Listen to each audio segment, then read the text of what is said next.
people who are at high risk are the people who got some form of chronic illness already. The old people in the main with heart disease, lung disease and kidney disease, and some youngsters with cystic fibrosis, asthma and so on. And they should be vaccinated before the flu season starts. And indeed we make considerable efforts to try and make sure those people are vaccinated before the season starts. But that hasn't succeeded this year. No, it never does succeed because flu vaccination is not regarded as a particularly high priority. And this year wasn't known to be an epidemic year, so it's rather taken us all by surprise. So is this the fault of doctors or the Department of Health? Who? I think it's a shared fault, really. I mean, we've had 10 or a dozen years of very, very little flu, and this has come out of the blue. We expected an epidemic 3 or 4 years ago, and it didn't occur.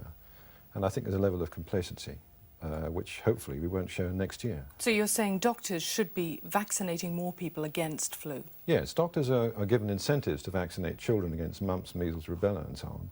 But there isn't any incentive for them to vaccinate the elderly at-risk people against flu. Well, now, do you think we've seen the peak of this epidemic? No, I don't think so. I mean, normally, this is much earlier than we usually see flu. Normally, flu peaks in January, February. And we may well go on seeing a rising level of flu until well after Christmas. Have you got any basic advice for people? For those who are at risk, the groups that I've mentioned, and for old people in long-stay accommodation, vaccination is still not too late, and many of them, of course, have been vaccinated. For the rest of us, we have to take it on the chin. And if we have an attack, then stay out of circulation, swallow your aspirins or your Panadol or whatever it is that you particularly take for your flu.